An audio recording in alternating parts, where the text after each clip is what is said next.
As soon as we get, I think, AV up and running, then we'll start the meeting, because I know it's currently 6:01. So I want to welcome you all to our Planning Commission meeting. But again, give us a few minutes, please, to get the AV up and working.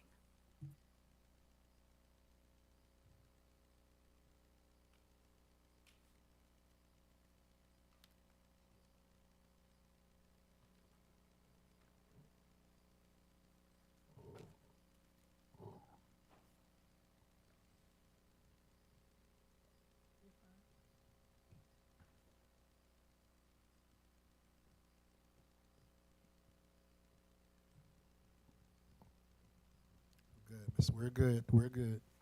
We're good to go. Oh, we are? Okay. I didn't either. Thank Mr. you. Tommy, we're good. We're good. His isn't. Yeah, his isn't. That's why he was.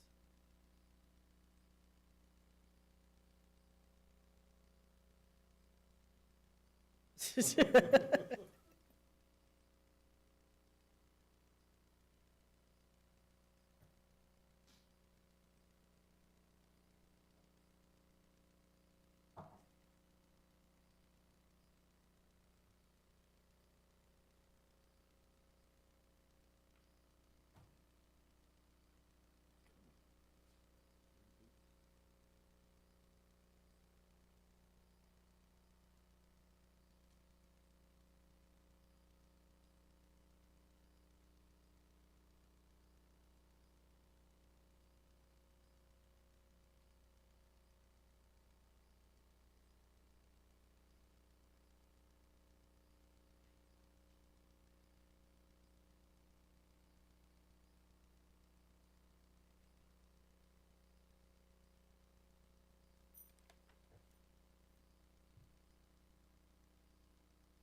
We'll take that. Oh, good. All right. Cooking with gas. Okay. Oh, well, that means that's coming.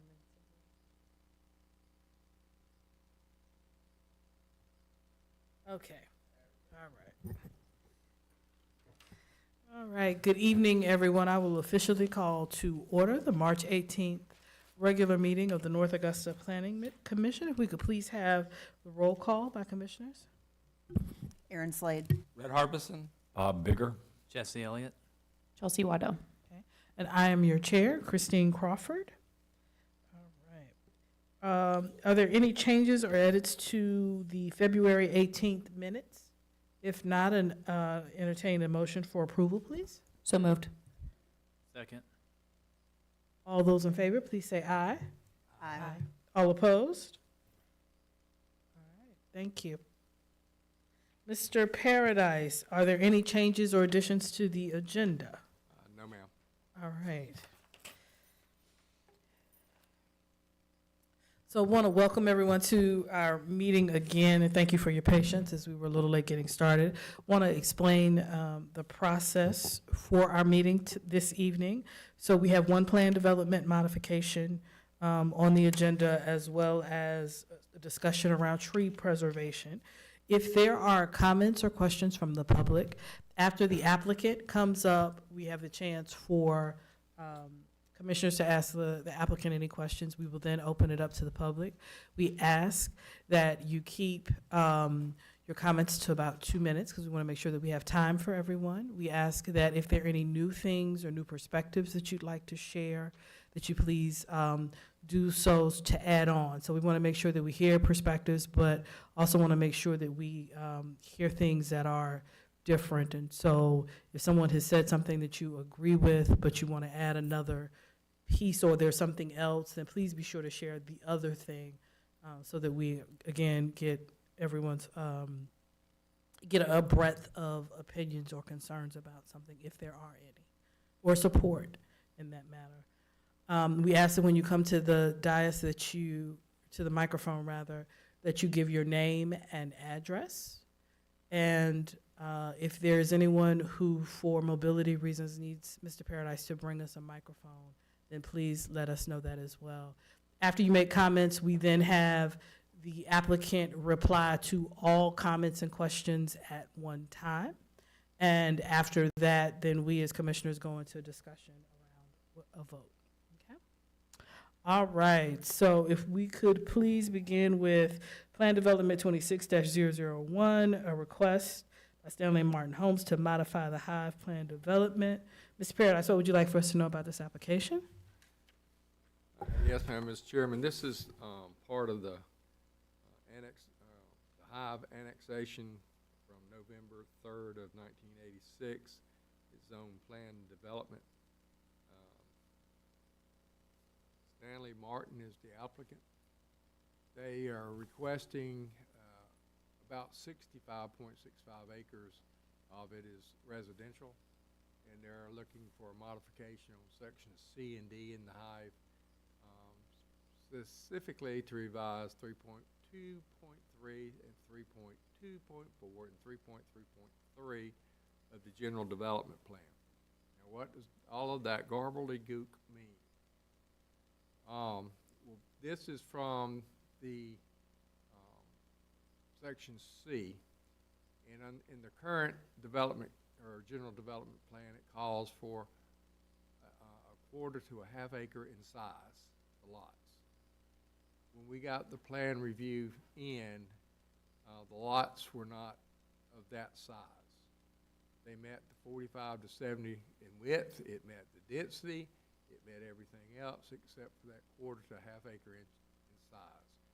And so we reached back out to the engineers, and there's been some discussion there, and I'll explain why a little bit of why my understanding is they want to lower the lot size. They are reducing the lot count in this section from 3 units per acre to 2.9 units per acre. I believe this is lot C. I thought I had that written down here. But there's a reduction there. I think it's 4 units. And then C and D is similar, that they would have smaller,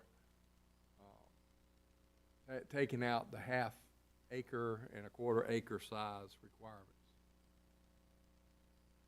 This gives you an idea of the different phases in there in their acreage. So when it's all said and done, the minimum lot size requested is in track A would be 2,420 square feet. Track B would be 7,800 square feet.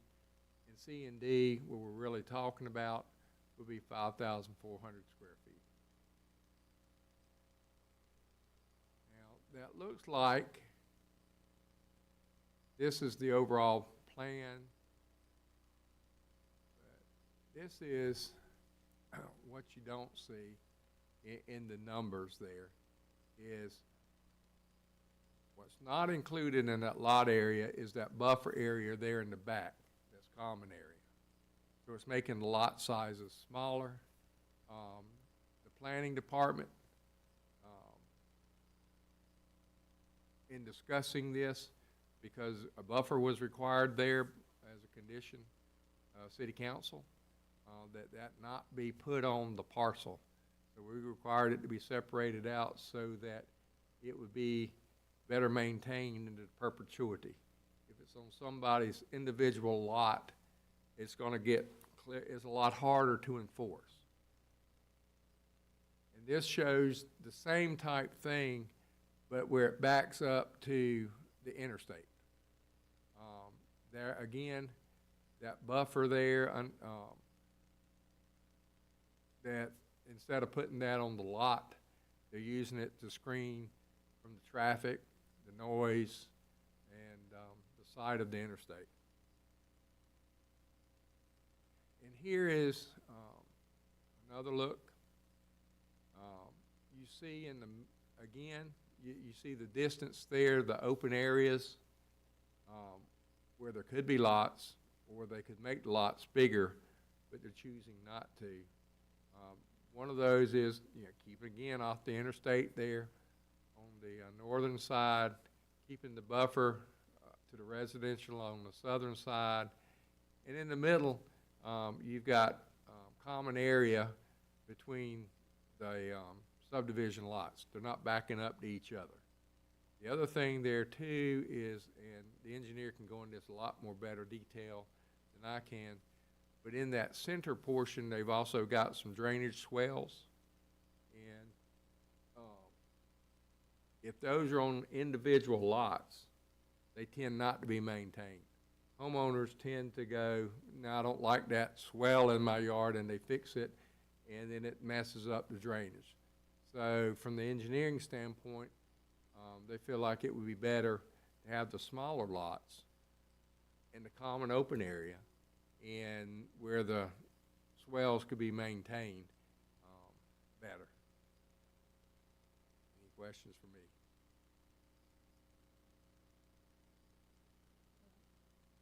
So, just so I'm understanding right, they're wanting to make it smaller, not necessarily coming from their reasoning other than what guidelines we have given them with the buffers and all, so that's sort of forcing that smaller? In some cases it is, in some cases it's not. Yes, they could do the lot all the way to the interstate right away.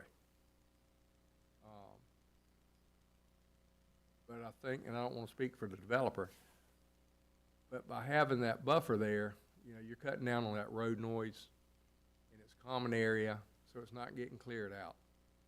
So I think they're looking at, they would have a nicer subdivision if they had that undisturbed common space around. And again, the applicant's here, he can address that more in depth than me. This is, what this is not, is an attempt to get more lots.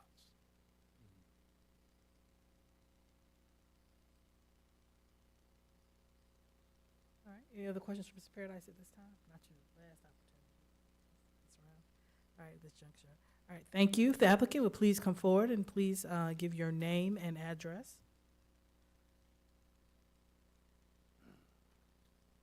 Burton Fine, Cranston Engineering Group, 815 Stanton Drive, North Augusta. Lauren McCarthy, Stanley Martin Homes, 2743 Perimeter Parkway, Augusta, Georgia. We appreciate the introduction from Mr. Paradise.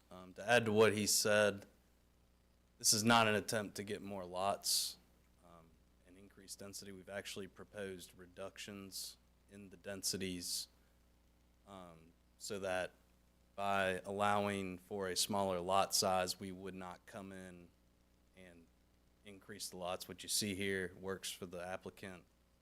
It's what we would like to proceed with. We've already completed the design, and the only major comment we received from staff was that we were not in compliance with the minimum lot size. And the reason for that is the language, it was in the GDP narrative, it was not in the PD ordinance. So we really only needed to revise the GDP narrative. And that language was left over from the original revision that was done in 2006 under the old North Augusta Zoning and Development Code. what you see here is more of a cluster-style development. We don't want to subdivide more property than what's actually needed for the construction of homes. We want to preserve the open space. If we were to extend those rear lot lines back toward the interstate, we would then, the applicant would then be selling real estate to homeowners that is wooded and would give them the ability to clear it. It'd add maintenance to the homeowners. On those back-to-back lots where you see an open space strip, that's a transition slope. In our experience, when you extend those lot lines over the slopes, it creates a stormwater issue. People build fences in the swales. Those slopes rarely get maintained by the homeowners. It would be preferred for the HOA to have a maintenance plan in place to mow the slopes, clear undesired vegetation, not allow trees to mature, grow on a slope that could potentially fall.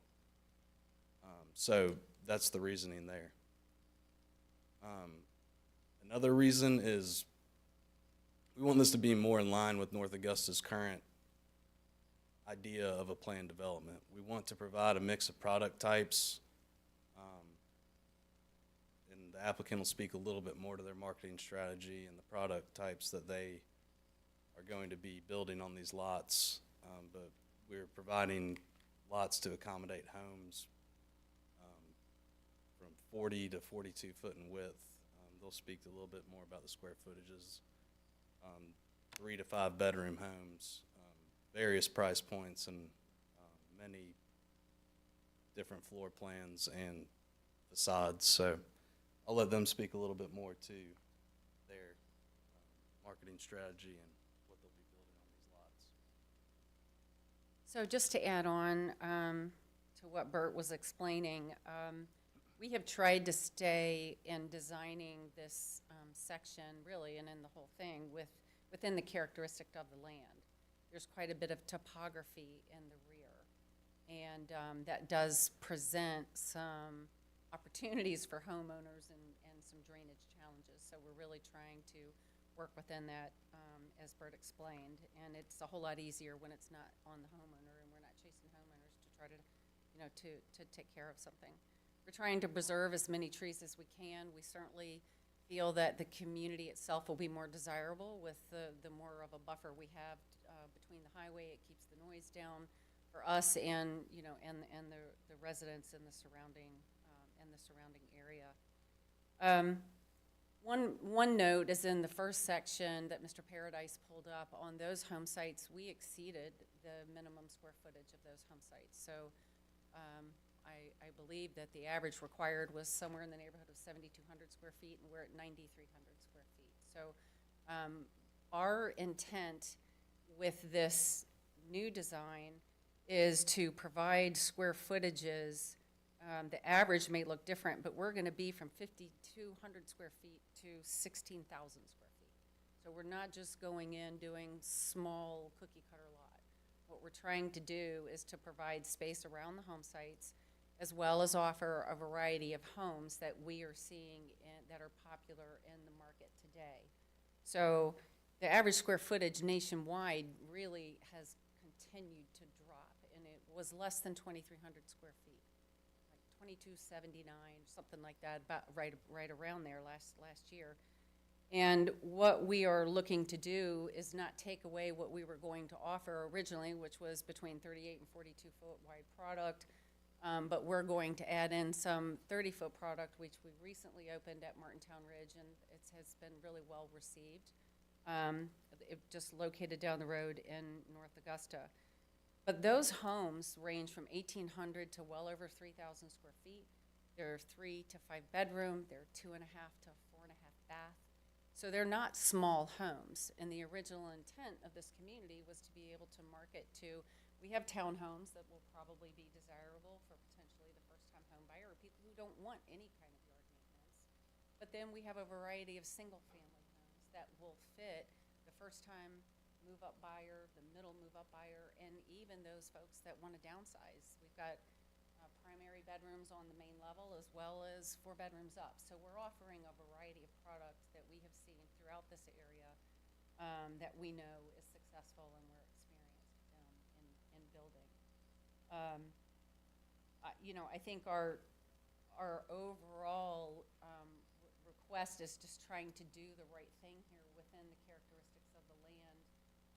We don't want to extend homeowner properties and back up to, the neighboring communities. We want to try to preserve as many trees as we certainly can. So, we appreciate your time. Our density, I think, at this point has decreased by 15%. So, as Mr. Paradise mentioned, we're not asking to get more houses in here by making it smaller. We're trying to make it more livable for everyone. Thank you, Commissioners. Do you all have any questions for Mr. Fine or Ms. McCarthy? I'm not Yes, sure if sir. this is a better question for Mr. Paradise or Bert, but without the changes to create the buffers, would they have met the lot size requirements? The problem is the lots are not a quarter to a half acre in size. Even if you extend it out, Now, if they could make them, with the current layout, they could make them that size, okay, but they would do away with those buffers. And okay. And then, is there a required frontage for this PD, for the lots? They meet those. I forget Okay, what and that we're is. not proposing a reduction in No, the ma'am. frontage, okay. And I would say, remember, this is not a preliminary plat. This is a major PD modification. So this is changing the rules, basically the zoning ordinance, development code for the development. So if we make these changes for this doesn't change anything in the future necessarily. Would it hold us to accepting these changes for anybody else that came to ask for it? Now, these are specific to Okay. this particular plan development. That's what I thought. I just wanted to have it said out loud. And one more question, with the buffers and all those, the trees and all that are left behind, I know the homeowners wouldn't own it, and you mentioned the homeowners association taking care of it. Who would actually own that property? Okay. Homeowners Association. I'm not super familiar with how HOAs work exactly. Thankfully, I've never had to deal with that. It's I say typically, thankfully, maybe it's a great thing. I just usually hear bad about it. but- it's typically deeded to the HOA, and then they pay the property taxes and the maintenance on it. When it's Thank so you. like they're saying, it's removing it from the borrower or the homeowner altogether. All right, thank you all. Any other questions, for applicants? Okay, so applicants, if you all could please have a seat and take notes because we'll ask you to respond to all questions and comments at one time. All right, if there are any questions or comments, we ask that you please come to the microphone, give your name and address. Again, ask that it keep it to 2 minutes so that your neighbors have time to share as well. All right, are there any questions or comments from the community at this time for the public hearing? I don't know because the gentleman in the back, we've had a request. We've had a request that the sound be turned up if that's at all possible. Sir, I'm not sure that is. I'm sorry. We'll see what he can do. Yeah, and we'll try to make sure, if all of the commissioners could make sure that we speak into the microphones as well, that would be helpful. Okay. All right. If there are any comments or questions, please come forward and give your name and address. Thank you.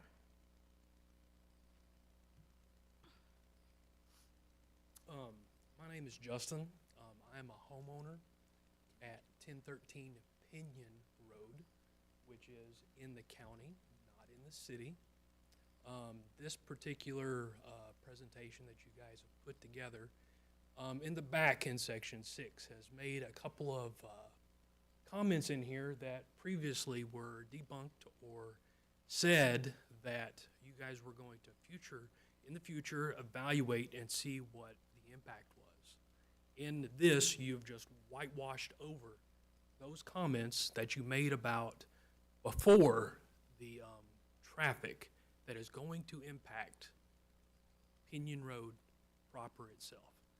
In this document, which your engineer has presented, has said in the back of this that it will undoubtedly affect the road and the traffic on Pinion.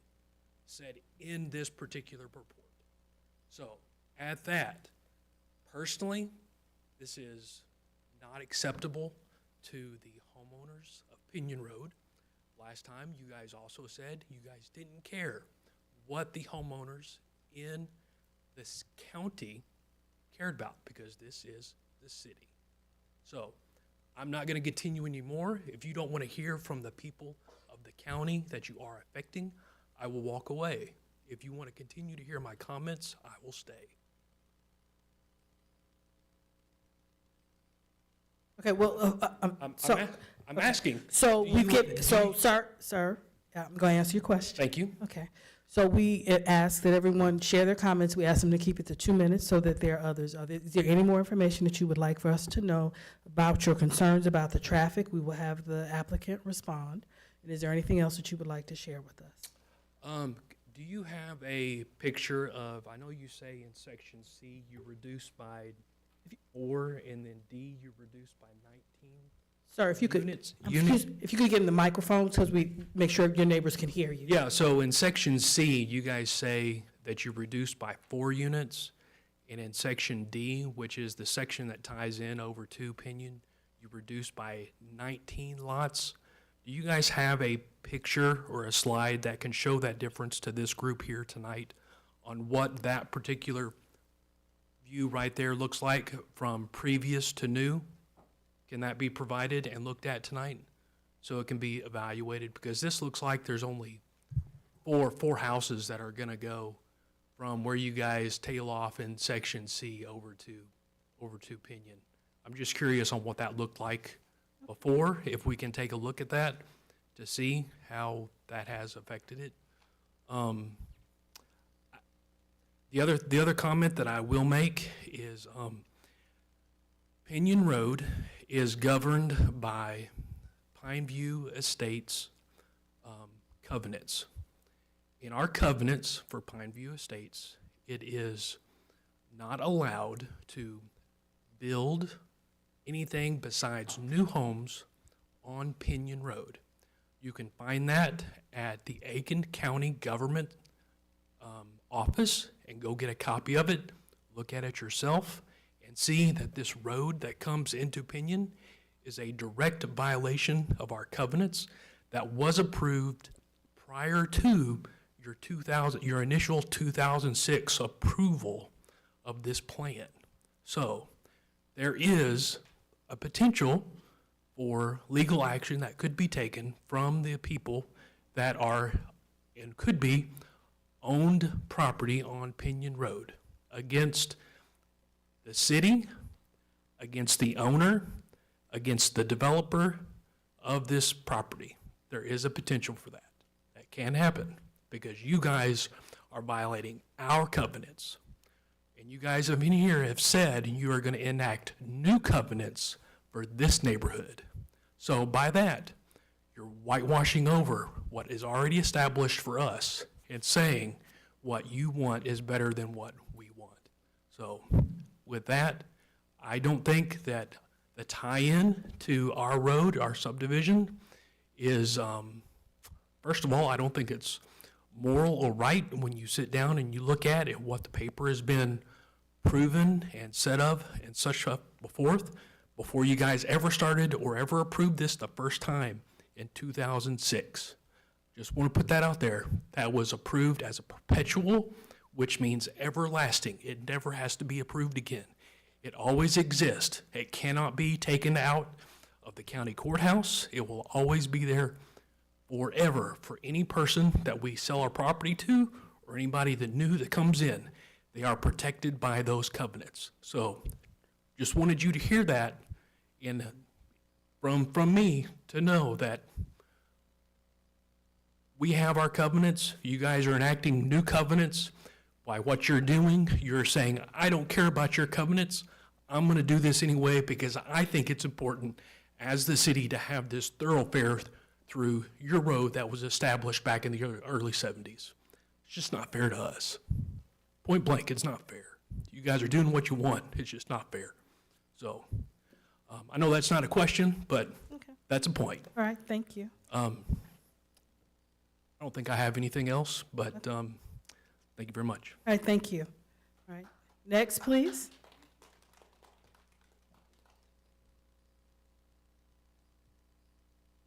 And again, please be sure to give your name and your address and keep the, and if there's anything new that you would like to share from what Mr. Justice shared, please do so. Thank you. Okay, I am Donald Bridges. My wife and I live at 1002 Longleaf Court. And I would like to make comments relative to the planned tie-in of the Hive to Pinion Road. And since this hearing is focused on changes to the Hive development, I'd like for you to consider one further change. And that would maintain a situation where that tie-in is limited to emergency vehicle use or unusual vehicle use or a footpath.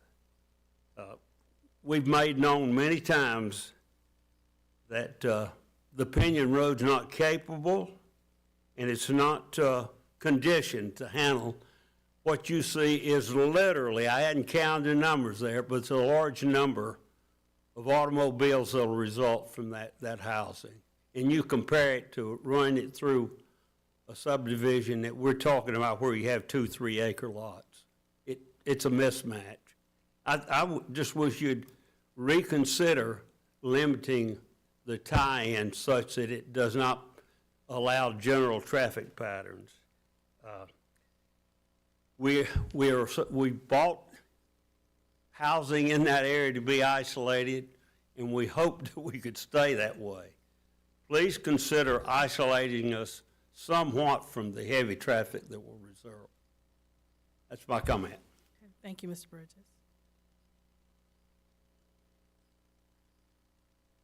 Okay, ma'am, did you need a microphone or are you going to come down? No, ma'am, no, we need you to come down to the microphone or either bring in one, but, yeah. No, please don't, yeah. But we want to make sure that it can be both recorded and that everyone can hear you.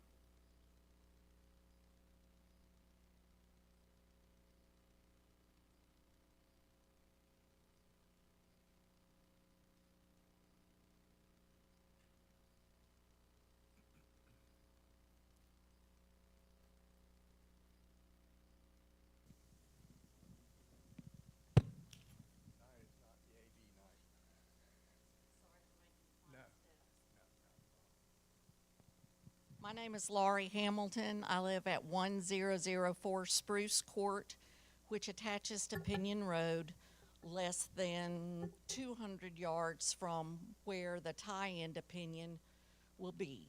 I have several comments to make on those. Previously, when we were here to speak, City Planner Mr. Tom Paradise had several things to say to make us accept the driveway.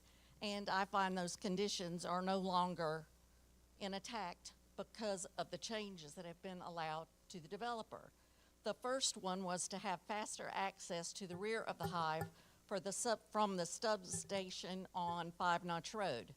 Well, now that they are building a new substation at the corner of Martintown and Knollwood, EMS will have faster access to this area on the new driveway into the residential portion of the Hive. It will only be several hundred yards away, and it won't diminish anyone's neighborhood. Secondly, Mr. Paradise stated that they needed to have that route through to Pinion to lessen the volume of traffic on Knollwood by giving them access through our neighborhood of 36 homes. They took a private traffic study and did not allow us to have a state traffic study done. That traffic study it was done in the summertime, did not mention what school access when you're trying to get onto Five Notch and off of Five Notch. It's a nightmare. Every day already it's a nightmare. And during the seasons, there are 3 spots on Pinion that you are completely blinded by the sun. Somebody's gonna get hurt. Especially if they raise the volume. if we were so concerned about lessening the volume of traffic on a Knollwood, why was the new driveway approved to let all of these people have access to Knollwood coming in and out? So since the plan was changed and the new driveway was approved, I personally and most of my neighbors cannot see why Pinion needs to be affected by the new subdivision of the Hive at all. We understand that there's a topography problem in the back, and that's why there's only those few lots in line. And I have heard from several surveyors that they will need a larger area of land to put in the proper driveway. Lastly, what I have to say is, from the very first meeting, we were told that the lots were gonna be of a certain size and a certain standard of home was gonna be built. That they would be all brick homes, $300,000 to $400,000 homes, and that was to make us feel better about being able to have comparables to our homes so that we would be having higher values. With the homes being smaller sized, I don't see that we're gonna get that, and with all the changes made to the building materials, we're not getting all brick homes there. So it seems to me kind of a bait and switch just to get us to be excited about having a subdivision cut through into our area. And the noise, I can't tell you the noise, it's horrendous. So I hope these buffers and new homes will work, because we used to have a quiet neighborhood, and it's already disrupted, and these homes haven't even started to be built yet. Thank you. Right. I hope y'all will consider taking the cut-through opinion off the table. Thank you, Ms. Hamilton. All right. Is there anyone else who would like to come forward or needs a microphone while Mr. Paradise is up? All right. And I'm going to ask you to please give Mr. Paradise enough time to sit down, so, because he may have to respond to some of these as well. So we'll give him a moment to get back in place as well. My name is Jeff Williams. This is my wife, Miranda Williams. We live at 1019 Pinion Road, which is right next to the proposed entrance. Couple questions, I guess we have, comments, whatever. That road, according to their drawing and according to other maps that are out there, they don't match. That proposed road that goes all the way in that straight line and turns to the left up there, GIS maps, even documentation was given, provided by y'all for this meeting, shows a different layout than this picture right here that was given by Cranston. So really, that roadway is in dispute at this point. That needs to be discussed, or whatever needs to happen with it. But as of right now, to proceed and move forward with that road is, y'all would be impeding onto our land that we purchased. Another issue is when they go to build that entranceway, there's nowhere for them to work without encroaching onto our property to take out trees and things like that, which there has been a discussion, and it was already discussed, that they would have to take out trees on our property in order to work on that road. I don't agree with that. That's not possible for them to do. We are not okay with them taking out or damaging our land in any way. The same thing, there's a stream that kind of crosses over, that they have to cross over. That roadway with is a stream that they have to build a culvert, which again would affect our land and things like that. We are not okay with it. Do you have anything? I'm Miranda Williams. We did have a discussion with Stanley Martin and their engineering about this road. They did bring out a plat from 2010, but after digging, I found the original easement agreement from 2008 with Tetra, where they were given .59 acres. When the land was sold to Tetra, they were sold .52 acres. So the plat that you're looking at from 2010 is actually not what they were sold. So you cannot put a 60-foot wide road on something that is not that wide. 2/3 of the back of that road is my property. And I'm not allowing a road to be on my property. I bought that home for the purpose of being out in a wider space for my children. When I toured that home, I could not hear the interstate. 2 weeks after I moved into my home, I hear nothing but interstate. I moved out of the center of the city of North Augusta to be in the peace and quiet, and I don't have that. I hear semi-trucks all day and night, and when I went out there, that's not what I purchased. Didn't help 2 acres was burnt down either. 2 acre, yeah. 2 weeks after we moved in, the woods 100 yards behind our house caught on fire. That brush fire was my backyard, and it went up to their line, coincidentally. So there's not a buffer as big as you think there is. I now can see the people at the end of Wellington. I see their pool, I see their house, where it's already been cleared out. So we don't have privacy. It's already gone. Unless you're going to replant that entire corner, those people no longer have anything private back there. I can see them swimming in their pool this summer. Well, another solution, those 4 houses that are on the tail end of that road could easily move towards the center of that community, put a cul-de-sac in and send them out the other way towards the other 2 entrances that they were given and solve the problem for that road completely. That's all I have. Do you have anything else? So that's just my thing, is the noise is already there. And if you take more of those trees down, it's just gonna get louder. You can come stand in my backyard right now and listen to it. It was quiet, it was birds when I toured that house in August, and it's not now. So how much louder is it going to get? And I'm the one at the end of this road. I hear it the loudest. Thank you. Thank y'all. Thank you.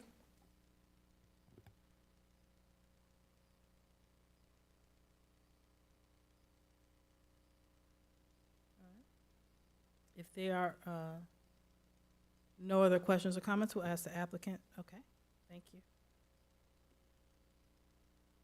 Hello, I'm Jean Norris, and I live at 1013 Pinion.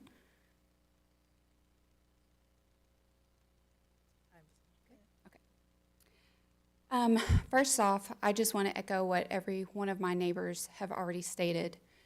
We either originally built our homes, or we have moved in, like my family, for the sole purpose of the quiet and safe neighborhood that we are in our Pinion. What you're going to be doing, and what you had decided based on points that are now moot point, are you're going to just take that away from us. And it's like my husband said, and I echo, it's you're putting, as we feel, this neighborhood already higher up than Pinion that is established. That these are people who have been here for decades, and you're saying because you're not in the city limits, we're just going to kind of ignore. And yes, we're able to speak, but we're not being heard, okay? We are on the Greenway.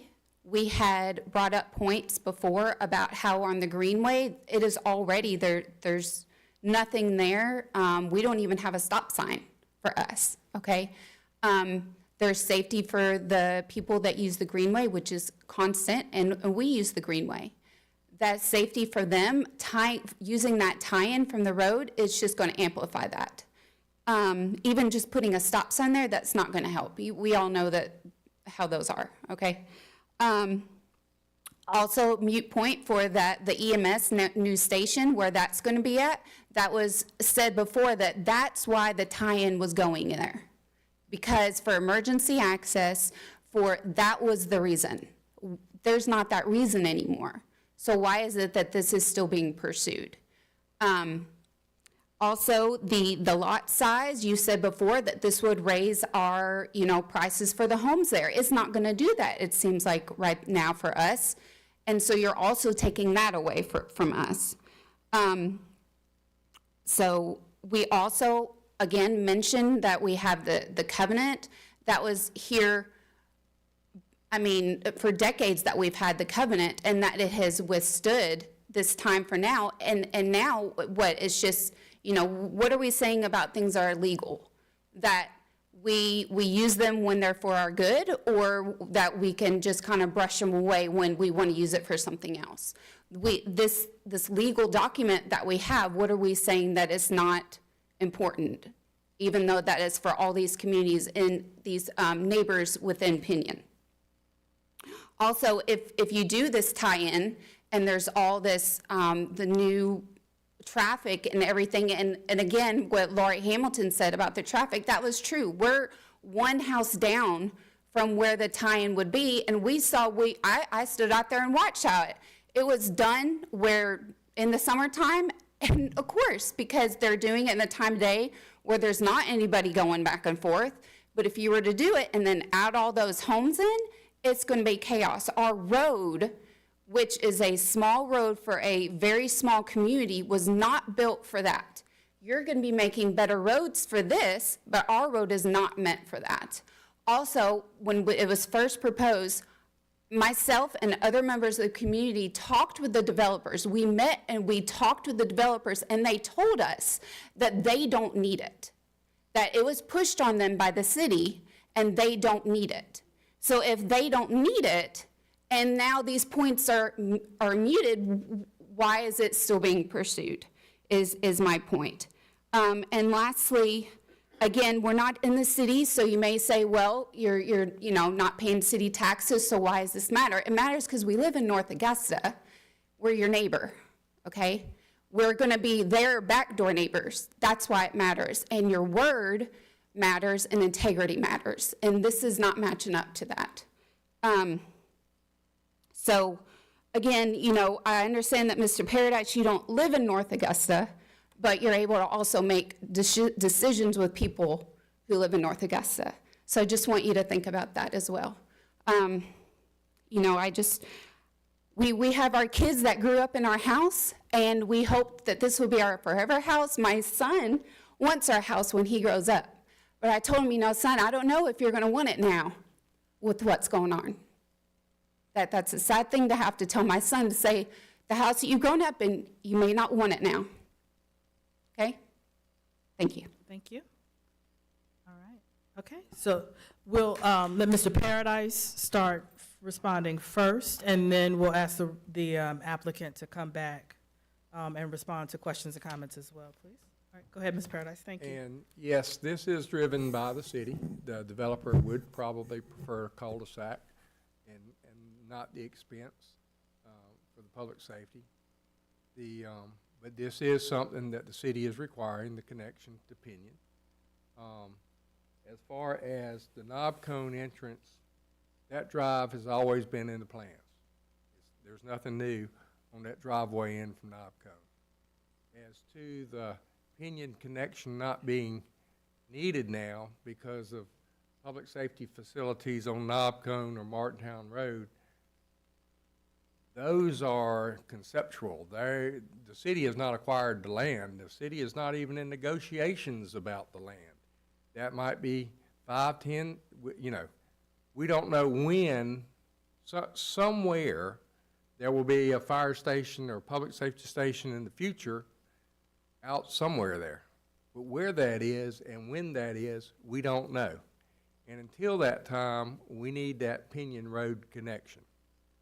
Now, as far as covenants goes, and we've had this discussion before, there's 2 parallel roads, as the attorneys have explained it to me. We have the development code.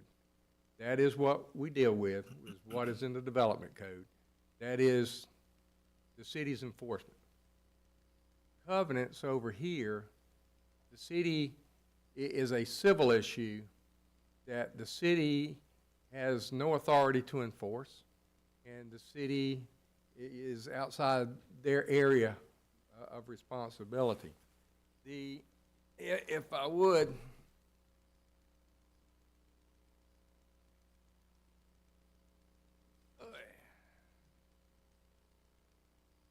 Section 2.9 of the Development Code, application of deed restrictions, covenants, and contracts says, unless deed restrictions, covenants, or contracts directly involve the city as a party in interest, the city shall have neither the authority nor responsibility to enforce them.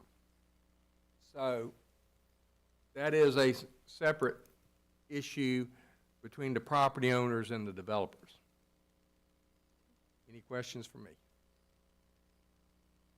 Any questions, Mr. Paradise? Okay. None at this time. If the applicant could please come forward and offer any answers or insights into, I think there were some questions in general, and then I think about I guess, outside of the tie-in, on the issue that we're talking about today, the maps that maybe have changed, there was some suggestion that those were different. I think if you could review again, if it is in fact, as you have stated, a reduction in homes, and then I think there was pricing as well, right? So if you all could cover pricing and materials and any changes around that as well.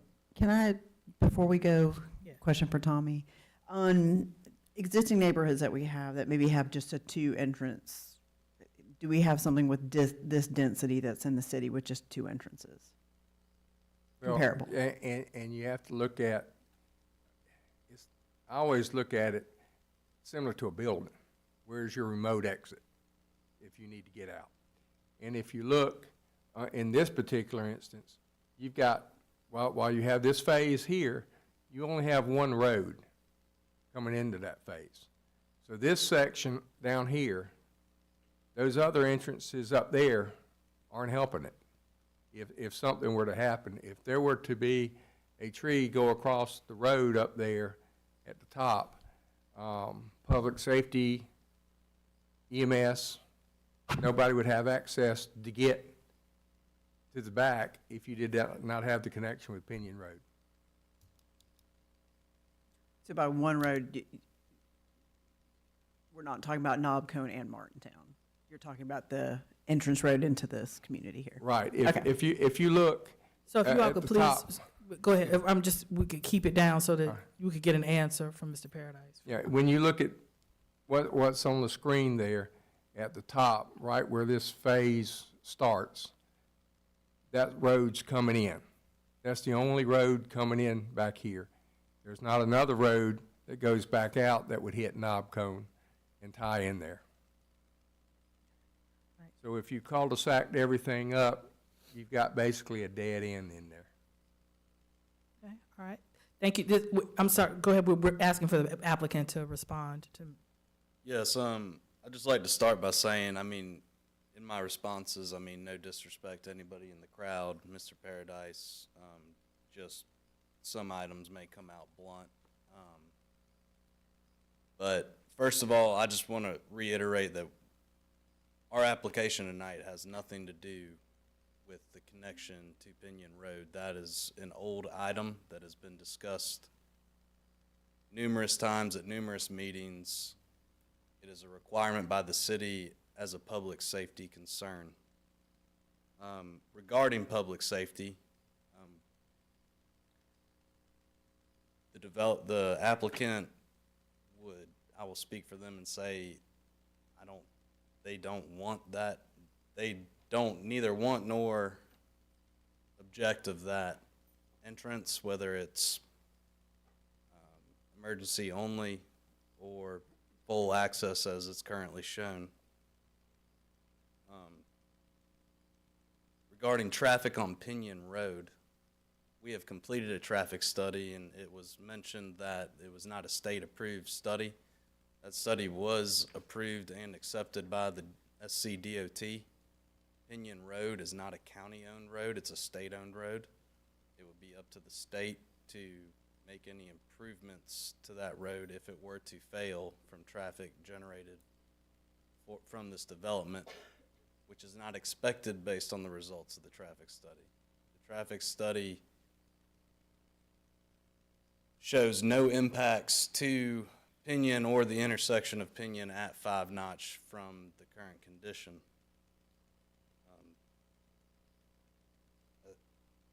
There was also some items mentioned on the road that there's not enough property there to construct the road. That is not true. This plan is generated from a recorded plat from 2010.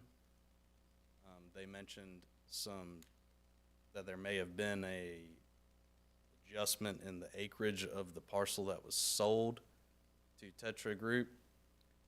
A couple hundredths of an acre. It is possible for property lines like this to change. The property line here is the creek. Creeks often change when events like Hurricane Helene come and erode the banks and adjust the actual stream. So when the property line is the center line of a stream, it can change.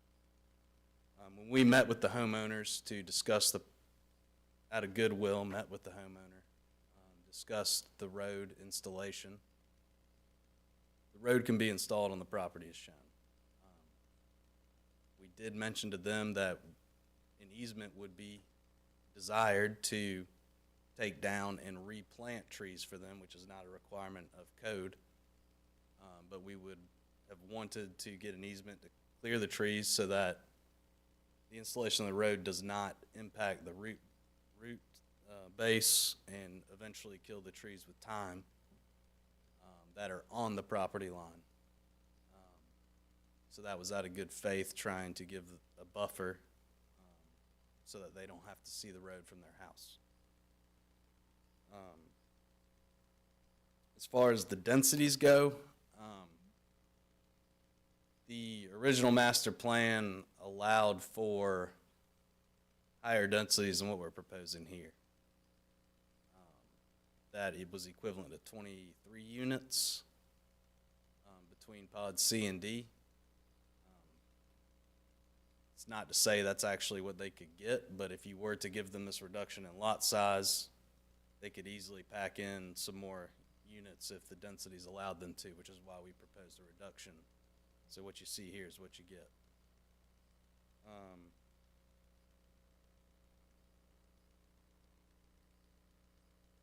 What were the other points that you would like us to address? I think some maybe from Ms. McCarthy. I think there were some questions around selling price, housing price, materials, yeah, that piece. So in our preliminary state, we're still trying to figure out how many houses we're going to be able to, sell in here. And I would just add, if we were to add 20 more houses onto the site plan, it becomes a lot more dense. I know somebody had asked, was there an old plan? And I don't think we have that. There's been a lot of reiteration. As far as the homes go, we will have attached product and detached product. I'm estimating that our single-family detached product is going to start in the low 300s and probably carry into the 400s. The townhomes will be less than that. It's probably going to be in the mid-200s. In regard to product, the townhomes are required by council to be hardy exterior, and the single-family detached will be vinyl siding, but they will have a combination of some sort of brick or some sort of stone on the accent, as well as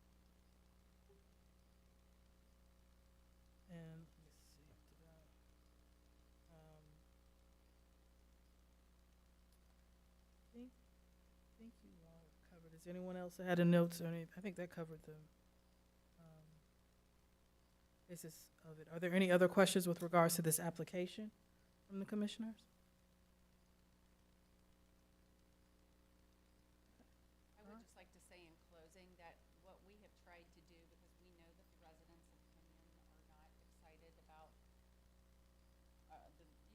general, but in particular the railroad. So we did, Bart, myself, and some of our land team did meet with homeowners back there to try to just be a good neighbor in putting this road in. We don't disturb property.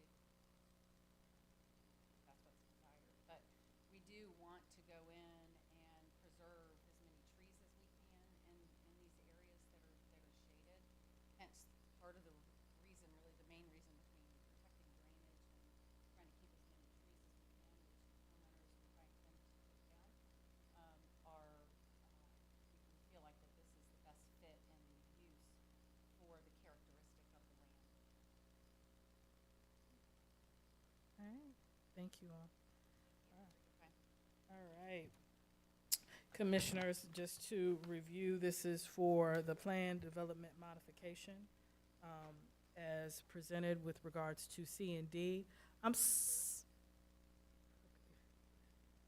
right, sir, we were getting into the discussion section, but since you've gotten up and come, I'll go ahead and let you make your comment, but this is kind of out of place, so I'm gonna have to kind of pause where we were and let you make your comment, and then we'll go back. But this is going to be the last, because we've closed out the public comment section. But go ahead, sir. Is the meeting over? Not yet, sir. That's the reason I got up. Okay. Yes, sir. If you could give me, Map up here. sir, can you give us your name and your address? My name is Leon Walden. Okay, thank you, Mr. West Avenue's right back there. The last house on West Avenue, I've been in it since 1950. Yes, sir. That's who I am. Okay, thank you. I'm here for my sister, Dr. Celeste Spence, and Wayne Spence, who are 84 and 83 years old, who are at Santee and didn't have the slightest idea what's going on. They own Flash Court, where it comes in to the service station next to Mr. Tinsley's at 5 Notch Road and whatever y'all named the one with it. I think it's Knob Cone or something. Now, where is that the road up there that comes out? It's a beautiful subdivision. I love it for a trailer park. But I mean, it's beautiful to learn everything about it. The gentleman's got down, man, it's wonderful. I've been waiting and waiting and waiting. But we have a planning commission down here just talking here. There ain't a soul up there know what's going on between here and there because you can't hear it. I've got $3,000 hearing aids in now, and I can't even hear the gentleman that's trying to explain why the little lots are not big enough to put a daggum $300,000 house on. I believe that's what I was hearing, because they won't be able to ride the bicycle beside it. Am I wrong? So, Now, where is the road? Are we looking at the road up there that's coming down? Are we talking about the electrical power line that runs from up there? That's the only straight thing that I can see, but it's going to take some grading to make a road in there. okay, so, sir, this application is coming before the planning commission. That's right. That's the reason I am here. Okay, it is not for the road issue. Right. This is about the lot sizes for a buffer. Why did this thing here have all of this that just came out So that is, about yeah. the road that's coming down? And the only road that I have known, and I have been here for 85 years, is the power line that runs down that you might could take and run a road through. Is it a different place? So, sir, this is, and maybe we can have at the end of the meeting, have you spend some time with Mr. Paradise and maybe with the applicant to make sure that you can hear us and understand what we're talking about. I'm trying to accommodate you, sir. I understand, Okay. but I can't hardly understand you. I know, I hate this, and I'm not sure if we have how to solve for that. Back down. Okay, so, sir, let Mr. Paradise is gonna talk, see if you can hear him better. Where's the road at?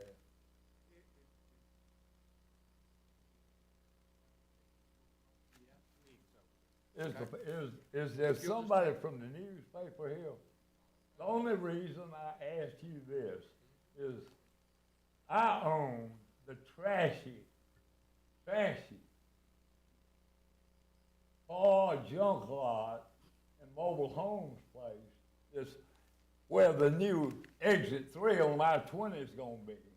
And I almost get killed every time I'm coming out of the road that isn't as wide as from there to there.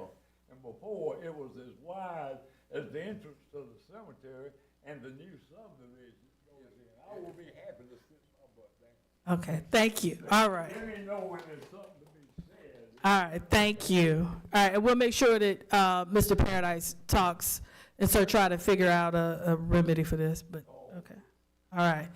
All right, so, commissioners, if we could get back to the application for plan development modification for the portions as referred to in the agenda for section C and D.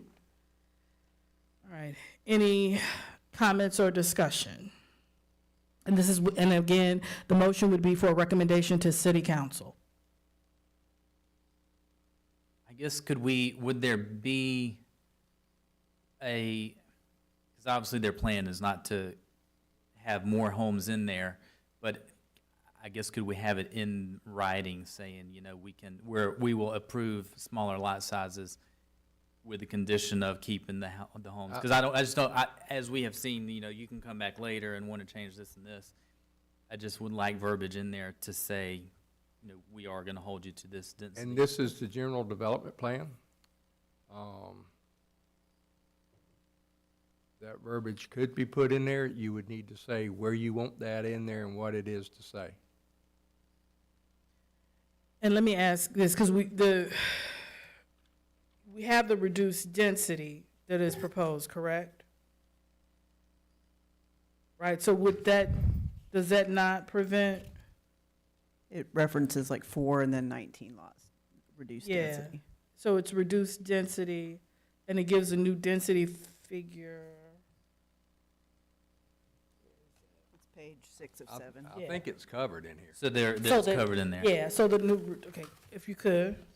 Yes, just to clarify, we have proposed reduced densities Okay. in So the that's all ordinance covered in and there. I just narrative wanna so make that sure. we can't build more homes than what you Gotcha. see. Right, and that's the reduced from 3.0 to 2.9 and 2.6 on page 6. Okay, perfect. Okay, thank you for helping me find that. All right, any other questions?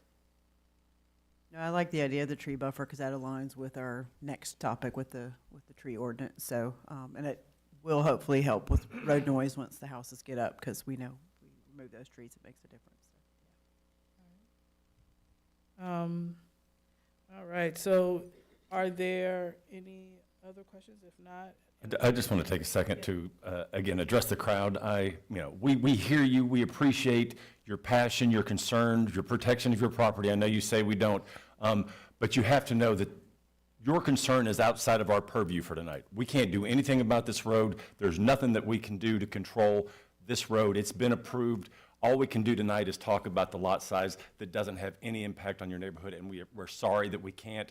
All I can say is, as a council, as a commissioner, what you can do is go to your council representatives. You can ask for speed bumps and speed humps and anything you can do to minimize the traffic that's going, because the road is coming, and we hate it for you. We honestly do. It's just out of our hands tonight. so I'm sorry, I'm sorry, I'm sorry, I'm sorry. We're in the middle of discussion and making a motion. I can't open it back up, so if we're gonna call,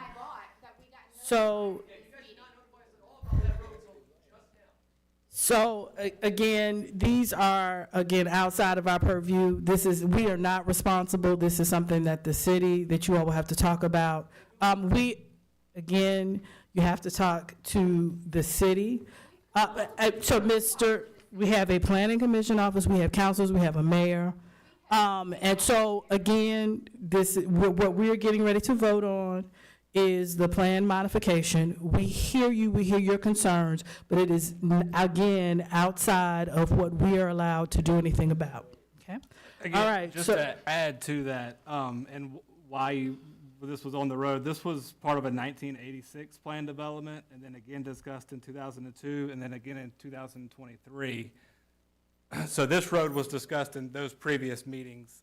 Unfortunately, it's already been approved. and so,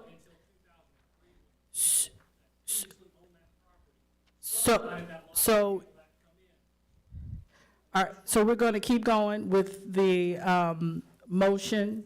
Please, if there's a motion to approve or, no, either way, I need a motion on the floor.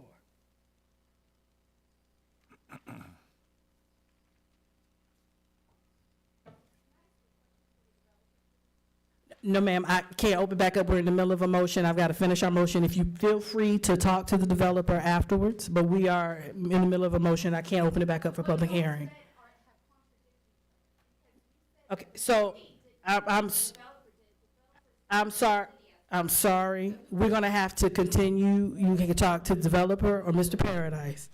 If in the middle of the motion, if we could please have a motion with regards to this application, which is a modification on the lot sizes with the density that is reflected in the agenda. Do I have a motion to accept and then we can vote however you all feel? I'll go ahead and make the motion for PDM 26-001, plan development modification. Again, is to modify the plan development affecting 65.65 acres, and recommend as proposed. Second. Okay. Any other conversation or discussion? Okay. All those in favor, please say aye. Aye. All opposed? All right, thank you. All right, Mr. Paradise, we have next up is the tree preservation discussion. So if you could please go over that with us. And that's a memorandum 26-008. And in that memorandum, we've talked about tree preservation for the last 3 months now, and trying to put some stuff together that y'all may or may not want. I came up with 2 recommendations. You can do one, you can do the other, you can do none. You can send me back to the drawing board, or you can do both. They don't, this is just trying to capture what we thought y'all may have wanted. This one, the first one, actually, Ms. Baker found it from Tacoma, Washington. And what they do is they incentivize the saving of larger trees. And in this one, and in keeping with what we had heard from Mr. Shealy, trying to keep it simple too. So incentivize saving the large existing trees. I wouldn't recommend pines. And so the minimum required to be planted, the minimum allowed large tree is a 3-inch caliper. And that gives you equals 400 square feet of canopy cover. Well, what we thought is if it's an existing large tree, this would be similar to a grand tree with the size. And we're looking at anything except a pine.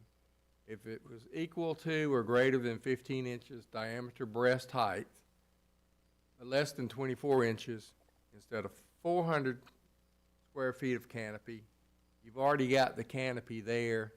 So if they got you would bump that up to 500 square feet. If it was greater than 24 inches, it would be 600 square feet. Now, it may be, y'all may want more, less, or, but that's something that we put out there for discussion. And the other thing that is, if it's a large tree and it's over 24 inches, what if it exceeds you know, the actual tree canopy is more than 600 square feet. So if it is, then they give us that calculation, and they would get that as well. And then the other thing, part of that is it's required to be shown on the landscape plan. Tree protection's required before they start grading and all the way through the construction process. And if they don't maintain that, they may very well lose that credit. So that's the first thought that we had. The second one is, do you want me to move on to the second, or do you want to discuss Let's first? pause for a second to see if there's discussion or questions around, thoughts around the recommendation, one.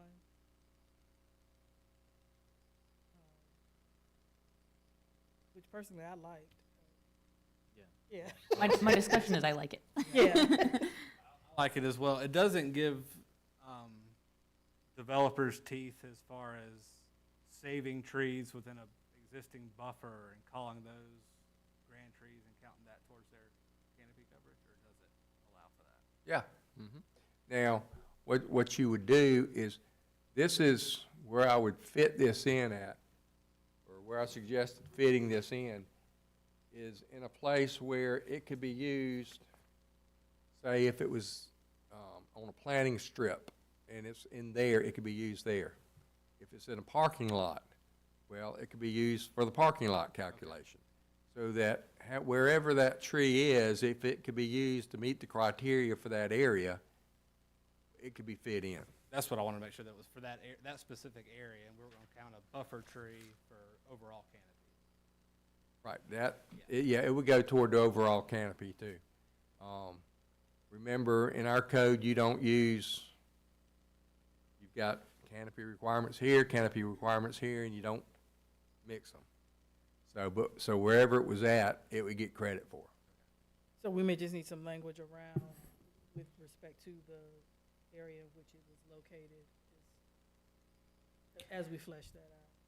And then would we add, because obviously we know if we damage root systems, we need to be further out, would we add if we say we have a 500 square foot canopy, you have to have a curb or, diameter of 30 feet. Yeah, I don't know what that is. Do we need to put that in writing so we don't we're talking about the buffer, and if they run over, they're trying to accommodate for that because you can damage the trees, so. Actually, Reading in this recommendation, so. yeah, it is,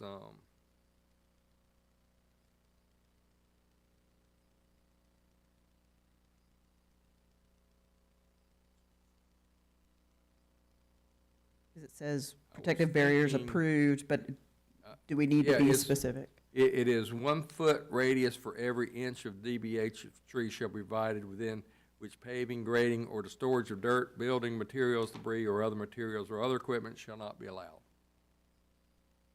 So if it's a 24-inch diameter breast height, it goes 24 inches or 24 feet out and circles around. And nothing would be allowed in there.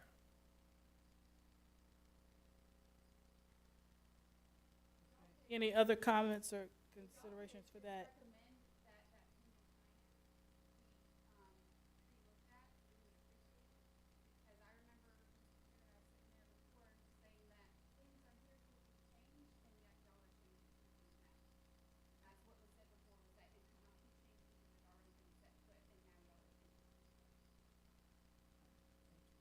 All right, so 1 foot radius out per inch to protect the tree. Any other?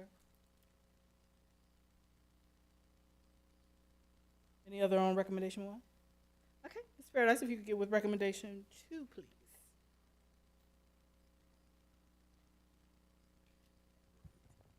Go ahead, Ms. Paradise. We can't do that right now. If we can talk, if you want to wait and get people after the meeting, but this is not the public portion. We're discussing a recommendation for a tree ordinance at this point. So I'm sorry, I'm not gonna open it back up right now. But go ahead, Mr. Paradise, if we could talk about recommendation 2. Recommendation 2, one of the things that we have is there's no buffer requirements between residential and residential. one of the things that we hear is residential, the a subdivision comes in and clear cuts. Right. And they always come all the way up to the property line of the adjacent subdivision. Now,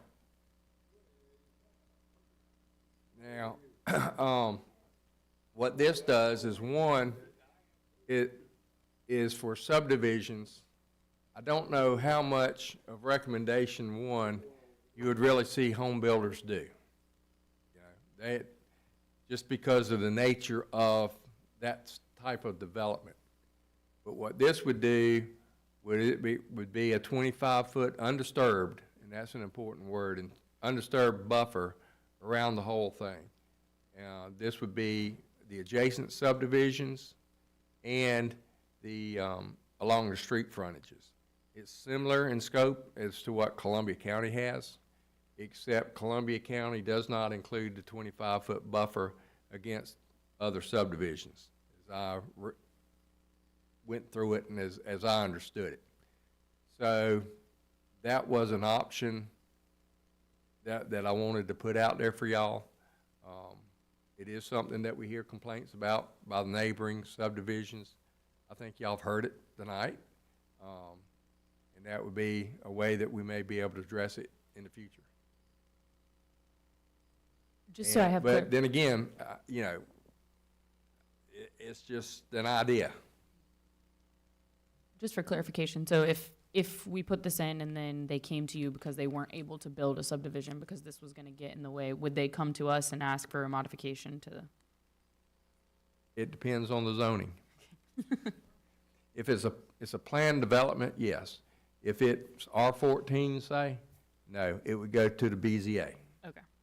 And there they would be the signs, the letters to anybody within 200 feet, and a newspaper ad so that the public would be notified. And I'll throw this out as a former real estate agent and who worked for a builder. When we would back those neighborhoods up to each other, I don't know if a 25-foot buffer for back-to-back that might be too much, but from a, like even talking about Pinion, people didn't know where their property lines were, they didn't know where their fence line was, they thought they owned trees, and, you have to move fences, or there was bad blood when that would happen. So at a minimum, you're taking away from your lot size, and developers may not love that, but from a neighbor standpoint, I like the idea of, because it happened multiple times, or they knew the property behind my neighborhood right now, the property behind them was for sale, was going to be built one day, and you don't own the trees, but again, I want to keep the trees, but I don't know if 25 feet, I like the road frontage part, I do like that for sound reasons too, but neighborhood to neighborhood or back property line to back property line, maybe not 25 feet, but it would resolve layers of issues with that. And, if there's another number, that you want to plug in, and just remember that this is common area. This is not on the lot. So the lot size would not decrease. The lot size would still be 7,000 square feet in an R7 and would not include any of the portion of this buffer. But if y'all want to keep it 25 along street frontage, and just tell me the number that you want to go to on the other, if you want to do with it all. And it's on the exterior boundary of the subdivision. So is that all exterior boundaries, or boundaries that are adjacent only to other subdivisions?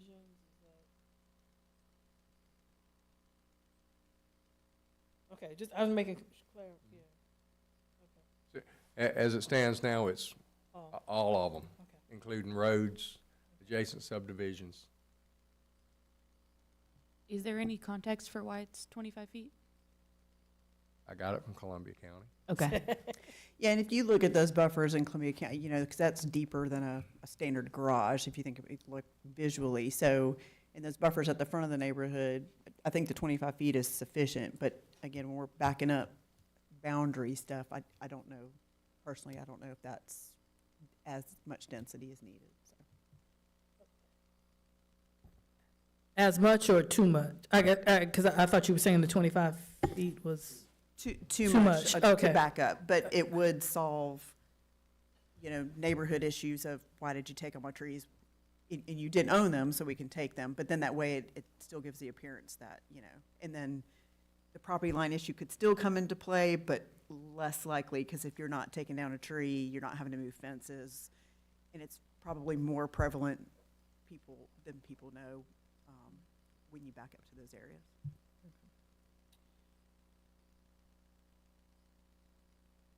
so let me ask this, Aaron. So then, ideally, what would you think would be sufficient if it wasn't 25? Not just you, anyone else who has any thoughts? And if it's, and I think some of the 25 is ease of it being on all sides. But what do you all think would be more appropriate? Visually in my mind, is it 15 feet? 25 feet, I just think is too much all the way around. But I don't know if 10 feet is too small, 15 feet, and I'm just thinking from a builder developer, if we're keeping the lot size the same, yeah, maybe 15 feet. Yeah, I mean, I like that in theory, if we had this in already going on where we'd have 15 butting up to a 15, so then we'd have a total of 30. But given that we haven't had this before and we're trying to put it in, I kind of like the 25 because it establishes it up against the neighborhoods that don't have anything.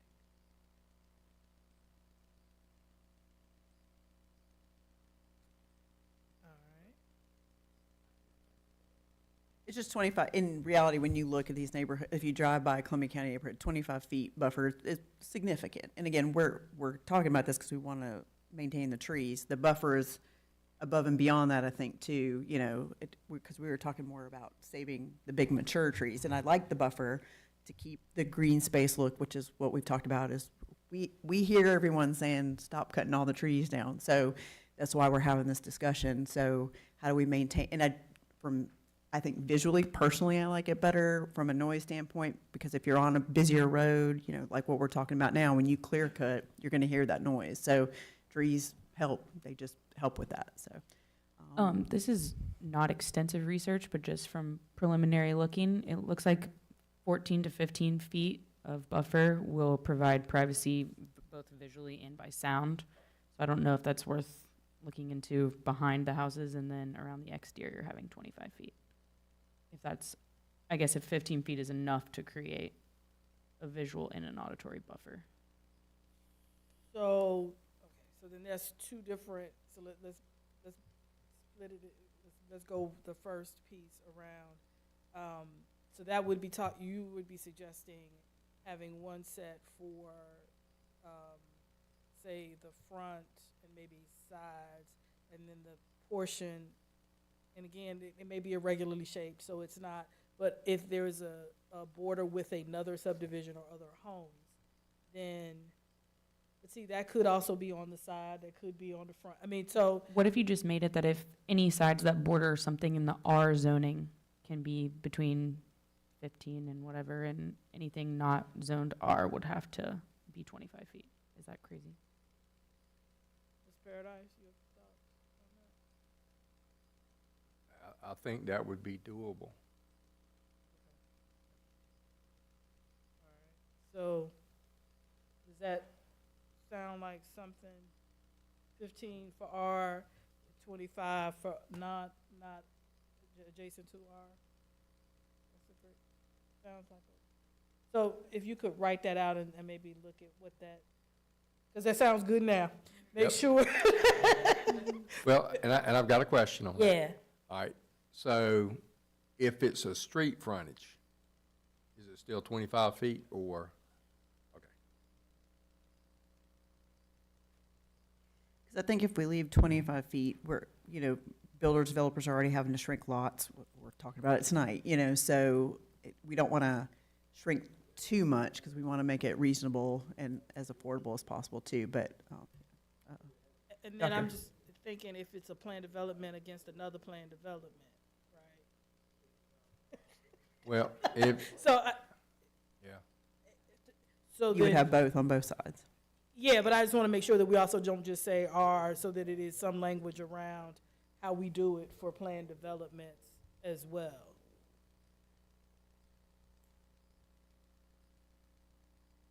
And that may be where it gets too complicated, but we'll see. And Because you don't going, know what's coming in the next plan development, right? So, and you may not, as long as it's at, so that means it would be a minimum of 15 regardless. So absolute worst case, it may be somewhere that you wish you'd had 25, but it would be 15 and against another. But I think you may need to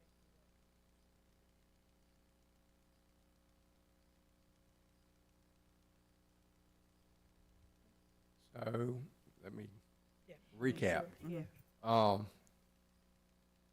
Y'all, recommendation number 1, y'all are pretty good with. Yes. Recommendation number 2 would be 15 feet between an R, 25 feet on a road frontage, and 25 feet if it's a non-R, if it's adjacent to something not a residentially zoned. Now remember, when you say the R, that puts it in a residential zoning district. Yeah, I'm going down, but it may not be a residential use. Okay. Just so you have that. And we have, yeah, if it's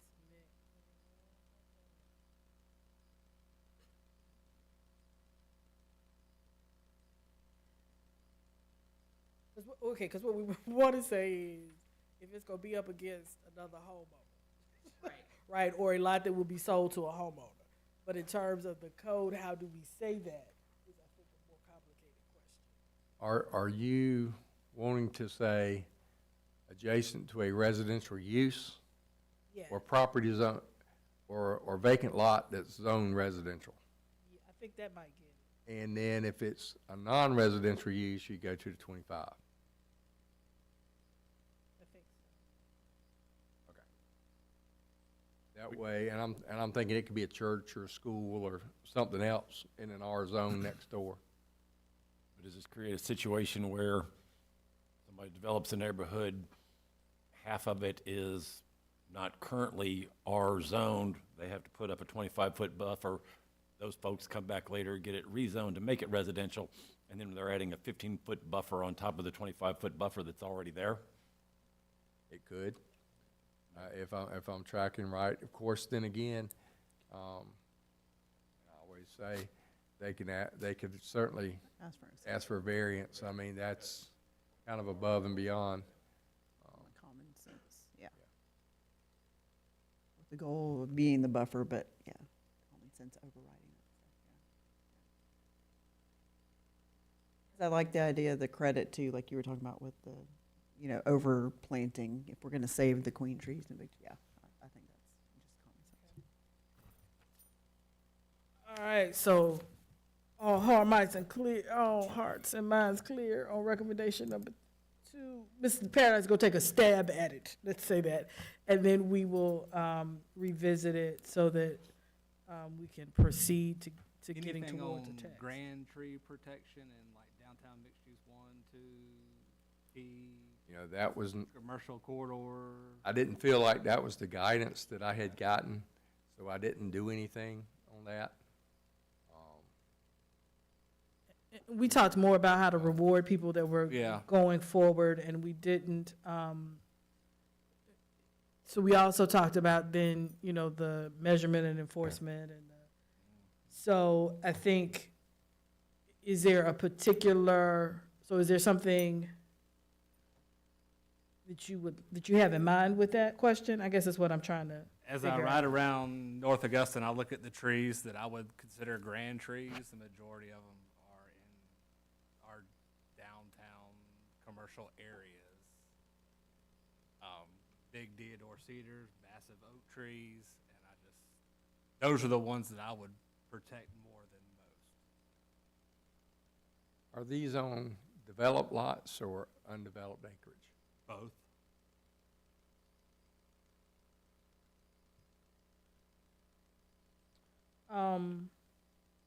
But even if somebody were to come to buy a current developed lot and want to redevelop it, like tear down a home and put in a parking lot in our middle of our downtown, I'd like to protect the 40-inch Theodore cedar that's sitting in downtown.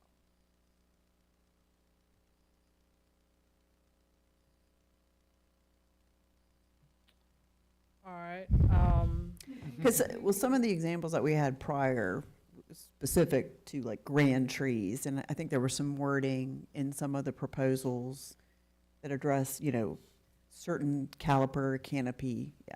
well, but what happened, some of what, I guess, was a part of the discussion last time with the landscape architect was also some of the language that, in some of the language that we currently have around canopy and kind of merging it so it wasn't, so we hadn't just been identifying by tree type. And then also just the enforcement piece of it and who was defining the trees and who was going out and measuring and all of that. And I don't know if there is a way to define grand trees. Because you all have very specific examples in mind, right? But how do we translate that into something that is operational and enforceable? Cedar or oak tree greater than 18 inches? But you're proposing that we would say that specifically for certain zones, like downtown mixed use and downtown. Okay. I think that is more tenable than it sounds because those are such small zones. And we're not talking like residential, like if you've got a middle of an oak tree in a residential development, I get it. Right. And so I But- think having a developer be required to do a tree survey in downtown mixed use 1 and 2 is not out of Okay. the question. Go ahead. And I think the reason I brought this up, when I lived in Aiken, we did make a change, and there was something, it was along those lines. There was a commercial development that they had to shift some things around to save the sole grand tree that was on the lot, and it was a massive oak tree. So, and it worked out fine. They just had to make a slight adjustment, but it saved that tree. So I think it's gonna be few and far between, but if we can be more specific about it in whatever we write, I would say we add it in there. So would you mind repeating that, Commissioner Harbison, for what you, so Ms. Paradise can maybe add One- that? 18 or 24 inches, I don't know. A grand tree to be determined, but any oaks, cedars, anything other than a pine greater than 18 to 24 inches in downtown mixed use 1 and mixed use 2 shall be protected. As determined by? The tree survey is what you're gonna Tree survey. Okay. Well, the tree survey, I mean, just says, hey, it's there. It's there. All right, so are you wanting to say, is a grand tree, and it's there. If it is on a developed property and the owner takes it down, that would be prohibited? Or are you wanting to say that if it is being redeveloped, that it comes into play? And are you saying like you can't touch it, or are you saying there's just better or different incentives like with the other trees? Open for. Because I personally don't think that we should tell a homeowner they can't cut down a tree on their property that they own. Well, and that was another thing, is do you want to make it so that it's just non-residential? Well, I was in downtown. Oh, there is residential in different- downtown, I guess. Yes. But, yeah, I don't know. I know. Good discussion. I think maybe you could just throw it in like with recommendation number 1 of, you know, maybe the incentive is different or just continues on with the bigger tree or something like that. Yeah, I don't know. I know what you're talking about in Aiken. There was, I think was it a bank property that there was a huge live oak Medicor in the Bank middle or of it, something, and yeah. The They- driveway had had to be several. split around it rather than going through it. And they had to do it. And here's my only fear with the downtown mixed use, and I'm private property rights, like I get that. So do we say, you you know, we have an ordinance that we want to protect trees of this width, whatever that looks like. Obviously, if they're diseased or there's something like that, the homeowner can say, hey, we got to take it down. The flip side to that, and that's common sense, I get that. The flip side to that is, my little fear is if we just make it commercial is, we obviously all went through a hurricane.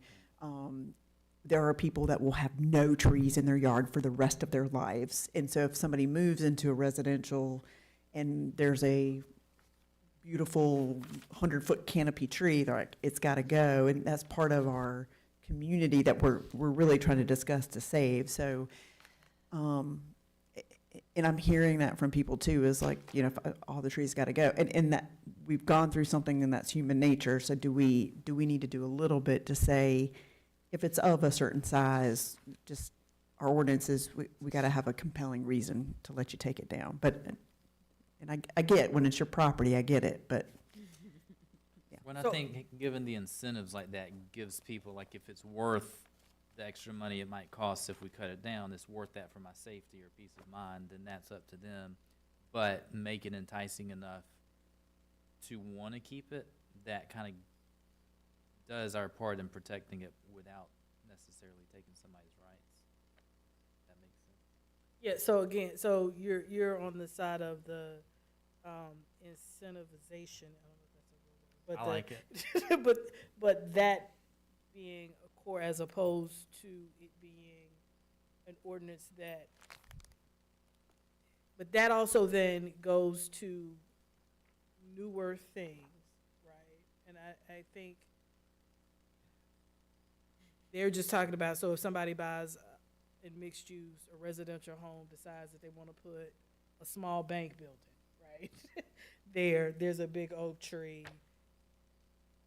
There's no, I mean, you can incentivize it, but they're not going to say yes, right? Because it's small lot, it's that one commercial shot. You all are saying that they shouldn't be able to take that tree down, but you could just as easily have it not be a bank, but another homeowner who buys that same home, that same lot, and decides that, you know. But then also, you gotta look at, like, if there's a piece of property and there's this wonderful, beautiful tree right in the middle of it, if we say you can't cut it down, that property is useless for anything ever. Well, and obviously and I'll just speak to builder developers and just my experience. If it's within a footprint of making it an unusable lot, then the tree's got to go. I mean, but if there's, you know, within a certain, obviously if it's a foot from the edge of a house or a building, I mean, that's just, plus your root system's going to get destroyed when you go in there and do it anyway. So if it makes the lot unusable, then I think we have to be reasonable and say, no, if you can shift a building and you're set, maybe we do a little variance on a setback or something, if we can move it back 5 feet, and we have plenty of that circumference, you know, radius we were That's the thing calculating. with the bigger trees. Some of these trees are 60 inches wide. Right. And though, we also, to me, if you're writing code, you don't want, you know, half the lots that come before, like it to have to go for a variance, right? Right.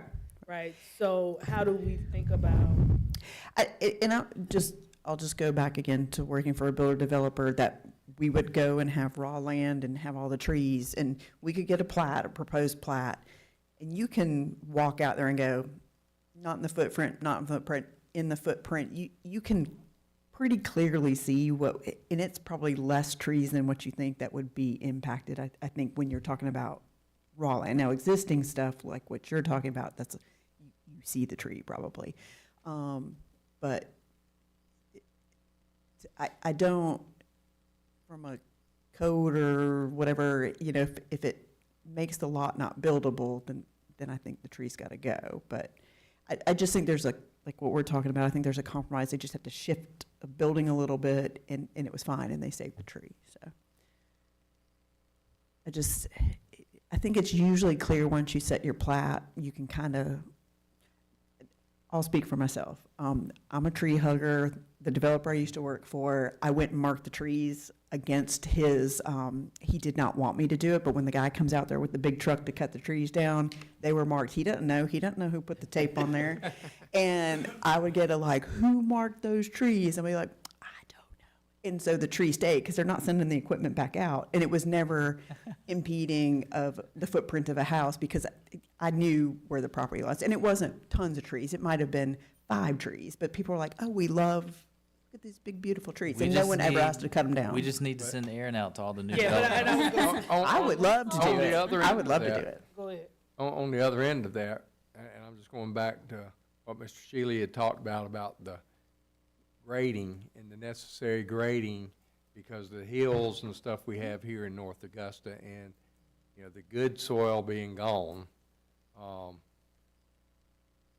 you know, And again, with when you know what you're looking at, when you see a topo map or a plat map, you know if we've got to do a swell or something like that. Like, you know the tree's got to go. And one of the comments a couple months ago was like, oh, we save these trees, then we got to cut them down. And I literally, I don't know, I think I sold 900 homes. I think there was one tree we had to cut down in Aiken, and that was a huge tree. And everyone else complimented those trees. But again, from great, I get it. Again, if it makes it an unusable, unbuildable lot, then the tree's got to go. But I think that's more an exception, probably.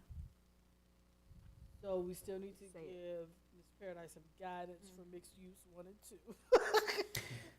Or what we would like to take a stab at. Not that we have to agree, because again, if it is what Commissioner Harbison mentioned, around 18 to 24 inches and certain trees, right? Is that when it changes property, is with the current resident has to get approval? What does that look like? If we agree that that's a grand tree in mixed downtown, the next piece of that is then what?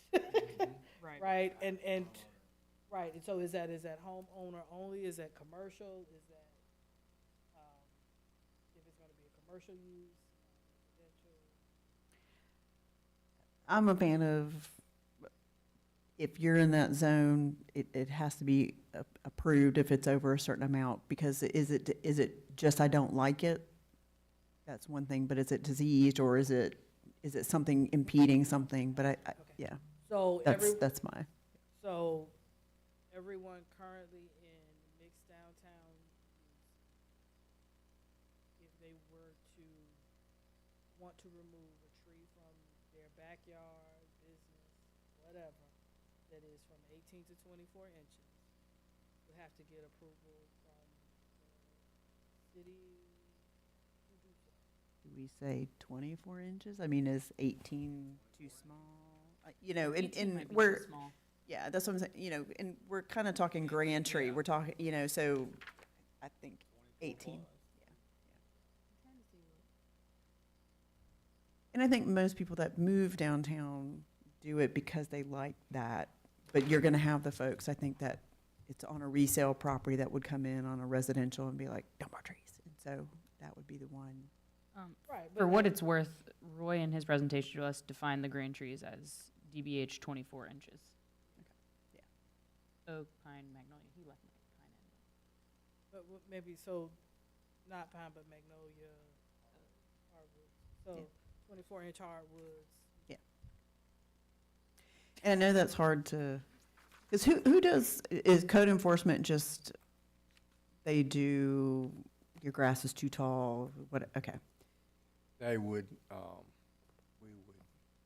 would probably write that with approval by the planning director, and then, and y'all push back if you think, but then that would give me, I could reach out to Roy, I could reach out to code enforcement, I could go look at it. You know, sometimes dead, diseased, and dying, and you ride out there and you look at it and you go, yeah, I don't need nobody else to tell me. Sure. Or, Right. the other thing is, you know, what you're going to get into is, you know, it's impacting foundation, or it's impacting the sewer line. Sure. Those kind of things, and, that's where,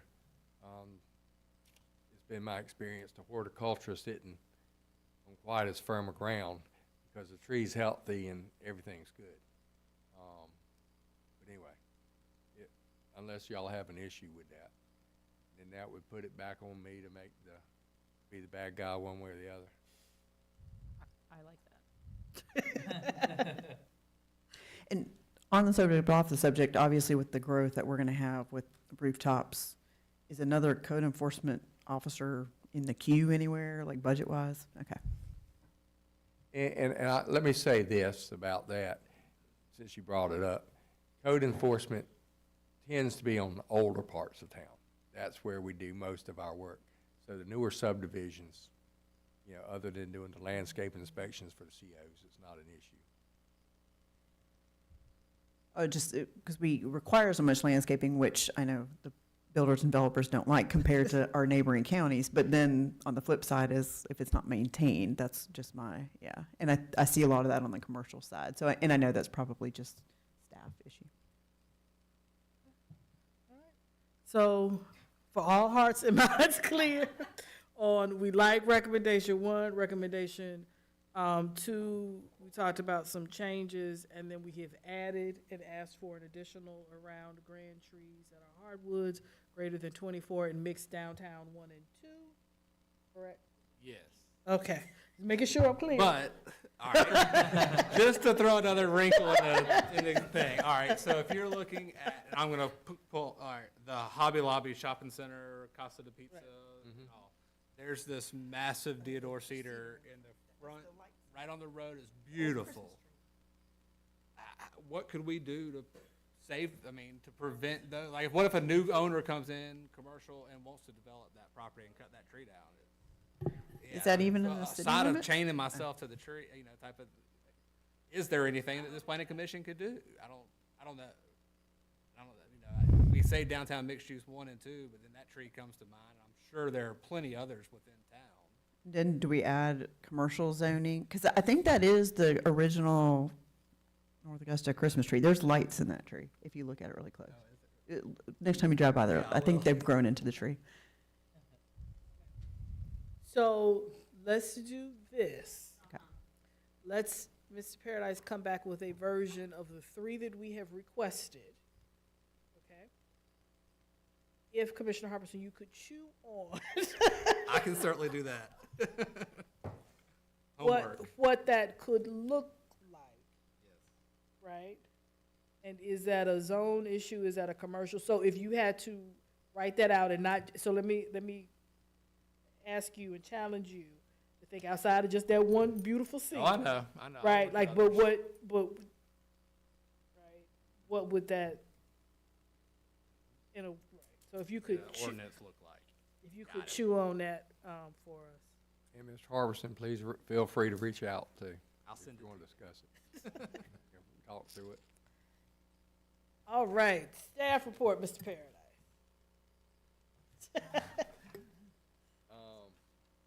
Actually, we've, the plans for North Augusta Elementary has been approved, and the auditorium for North Augusta High School have been approved, both of those site plans. And I know I've got some other stuff there, but that's the 2 biggies, I think, in the hopper. Well, as always, we thank you and your team for all of the work that you all do for North Augusta and our citizens, and we appreciate everyone. And again, thank you, commissioners, for your time and your work. And